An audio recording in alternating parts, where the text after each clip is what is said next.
जंगल की दुनिया में शेर और भैंस की फाइट काफी जबरदस्त होती है। शेर और भैंस के बीच का टकराव सिर्फ शिकारी और शिकार की लड़ाई नहीं है, बल्कि ये इन दोनों दुर्जय जानवरों में प्रभावशाली साहस और ताकत का प्रदर्शन है। लड़ाई के दौरान जहां शेर अटैकिंग टेक्निक को फॉलो करते हैं, तो वहीं भैंस डिफेंस को। शेर को लगता है कि वो जंगल का सबसे बड़ा शिकारी है और वो भैंस को भी आसानी से काबू में कर सकता है, लेकिन भैंस ने भी कोई कच्ची गोलियां नहीं खेली है। भैंस अपने बचाव में कुछ ऐसी रणनीति फॉलो करती है कि शेर उन्हें नहीं मार सकते, या फिर यूं कह लीजिए कि उस स्थिति में शेर एकदम बेबस और लाचार नजर आते हैं। आखिर वो कौन सी ट्रिक्स है, चलिए देखते हैं।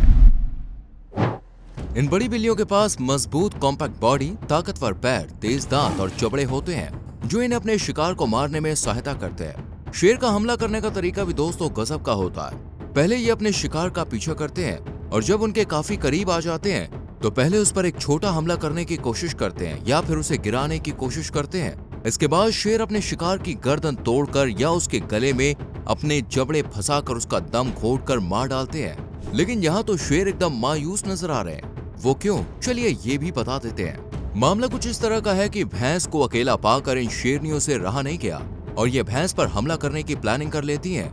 जैसे ही शेरनियां भैंस पर हमला करने के लिए आगे बढ़ती हैं, तो भैंस पानी में चली जाती है और शेरनियों का सारा प्लान चौपट हो जाता है। वो कैसे, ये बताने से पहले जान लीजिए कि शेर अधिकांश झुंड में शिकार करते हैं और इनके समूहों को लायन प्राइड्स कहते हैं। एक समूह में एक शेर के अलावा एक से ज्यादा शेरनियां और उनके बच्चे होते हैं।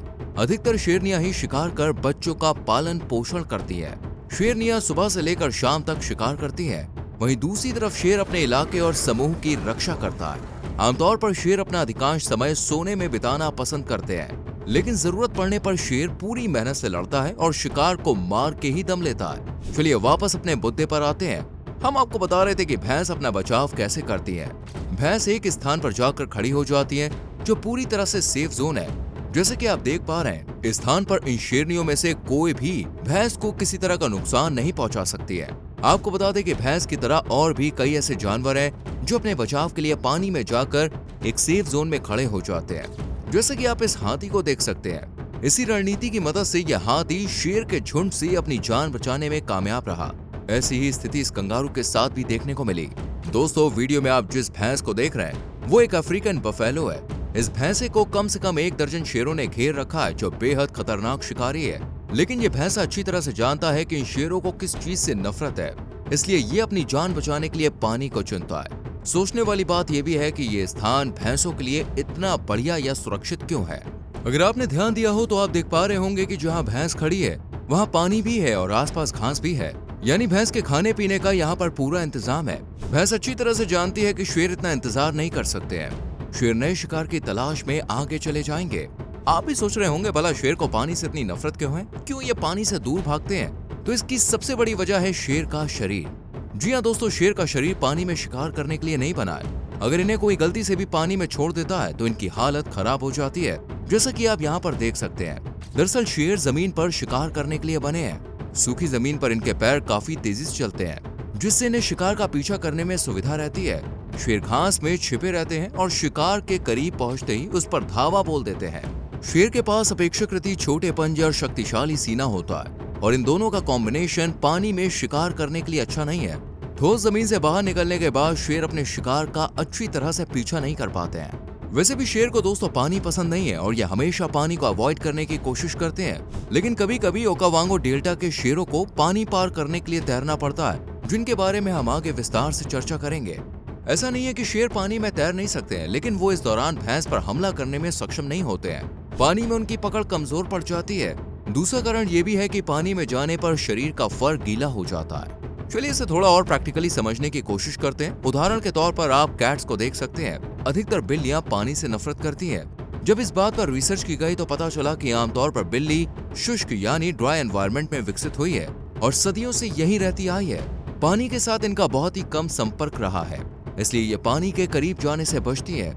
वही अन्य एक्सपर्ट इस सिद्धांत को सही नहीं मानते हैं। उनका कहना है कि अगर जरूरत पड़े तो जंगली बिल्लियां पानी में उतर सकती हैं। ऐसे में क्या ये सिद्धांत ऑथेंटिक लगता है कि बिल्लियां पानी में जाने से इसलिए बचती हैं क्योंकि पानी से इनका फर बुरी तरह से गीला हो जाता है, जिसे सुखाने में काफी वक्त लगता है। दरअसल गीले बाल सूखे की तुलना में ज्यादा भारी होते हैं, जिससे बिल्ली की फुर्ती कम हो जाती है। सबसे अहम बात कि बिल्ली आसपास के पर्यावरण को अपनी नाक से समझती है और भीगने से उनकी व्यक्तिगत गंध दूर हो सकती है। चलिए हम फिर से पीछे लौटते हैं, जहां हम लायंस को पानी से होने वाली परेशानियों की बात कर रहे थे। आपको बता दें कि अफ्रीकी लायंस ने पानी में शिकार करने के लिए अपने आप को ढाल लिया है। इन शेरों को सुपर लायंस नाम दिया गया है, जो निडर, क्रूर और दुनिया के बाकी शेरों से कहीं ज्यादा शक्तिशाली हैं। कुछ लोग इन्हें शेरों की एक नई ब्रीड मान रहे हैं। इनकी खासियत है कि ये अपने शक्तिशाली दुश्मन यानी भैंस को जमीन पर लाने के लिए गहरे पानी में जाने के लिए पूरी तरह से अनुकूलित है। सुपर लायंस ने भैंसों की तलाश में गहरी नदियों में तैरकर इस चुनौती को स्वीकार कर लिया है। मौजूदा समय में बोत्सवाना के दलदली शेरों का नाम अब बफेलो हंटर्स और तैराक के रूप में लिया जाता है। एक द्वीप से दूसरे द्वीप पर तैरने के कारण इनकी मांसपेशियां मोटी हो गई हैं। इस द्वीप पर भैंस और शेरों का एक बड़ा झुंड है और जब से इन शेरों ने भैंसों का शिकार करना शुरू किया है, तब से इनके आकार में काफी इजाफा देखने को मिला है। आकार में यहाँ के शेर और शेरनियां काफी बड़े हैं। दलदली शेर अंधेरे के बाहर नहीं निकलते हैं। ये शेर जानबूझकर भैंसों को पानी में धकेल कर उनका शिकार करते हैं। आपको बता दें कि यहाँ के शेर इसी तरह से शिकार करते आ रहे हैं और चिलचिलाती धूप में नदियों को पार करते हैं। चलिए अब हम आपको भैंस के एक और सीक्रेट डिफेंस मैकेनिज्म के बारे में बताते हैं। दरअसल शाकाहारी जानवर अपनी रक्षा के लिए बड़े समूह में जमा होते हैं और बीच में जो आप एरिया देख रहे हैं, यहाँ समूह के कमजोर या युवा बछड़ों को रखा जाता है। ये किसी भी समूह का सबसे सेफ जोन होता है। आपको बता दें कि कोई भी शिकारी जानवर अधिकांश उन जानवरों का शिकार करना पसंद करते हैं जो समूह के बाहरी किनारे पर होते हैं या जो पीछे रह जाते हैं। अगर फिर भी कोई शिकारी झुंड के बीचों बीच जाने की कोशिश करता है तो ये सारे मिलकर उसे जमीन पर पटक पटक के मार डालते हैं। इसलिए कहीं भी शेर इनके समूह के बीच में जाने की कोशिश नहीं करते हैं। एग्जाम्पल के तौर पर आप इस क्लिप को देखें, जहां भैंसों का झुंड शेर को हवा में उछाल रहा है। रिसर्चर्स की माने तो अडल्ट शेर और एक अडल्ट भैंस के बीच आमने सामने की लड़ाई में भैंस के जीतने के चांसेस ज्यादा होते हैं। ताकत के मामले में भी अफ्रीकन जंगली भैंस कुछ कम नहीं है। ये अविश्वसनीय रूप से मजबूत और आकार में बड़े होते हैं। इसके पास एक विशाल शरीर, मजबूत सींग, चौड़ी छाती और मजबूत पैर होते हैं। ऐसा कहा जाता है कि अफ्रीकन भैंस बैल से 4 गुना ज्यादा ताकतवर होती है। अफ्रीकन बफेलो का वजन 300 से 900 किलो तक होता है, जबकि शेर का अधिकतम वजन 190 किलो दर्ज किया गया है। जब खतरे का सामना करने की बात आती है तो भैंस झुकती नहीं है। ये अपने युवा, बूढ़े और कमजोर सदस्यों के चारों ओर एक घेरा बना लेती है और बड़ी बहादुरी से शिकारियों से ये भैंस लड़ते हैं। भैंस अपने मजबूत सींगों से शिकार की मोटी खाल को आसानी से चीर सकते हैं। कुल मिलाकर मुद्दे की बात यह है कि भैंस की इन रणनीतियों की वजह से शेर उनका कुछ भी बिगाड़ नहीं पाते हैं, सिवाय दलदली शेर के। वैसे भी ये शेर एक छोटे से इलाके तक ही सीमित है। भैंस का शिकार करने के लिए शेर को काफी मेहनत करनी पड़ती है, इसलिए वो आमतौर पर छोटे जानवरों का शिकार करना पसंद करते हैं। उम्मीद करते हैं दोस्तों आज की वीडियो आपको पसंद आई होगी। वीडियो को लाइक और शेयर करके चैनल को सब्सक्राइब करें और बेल आइकॉन प्रेस करना ना भूलें। मिलते हैं आपसे अगली वीडियो में। Till then bye bye, take care.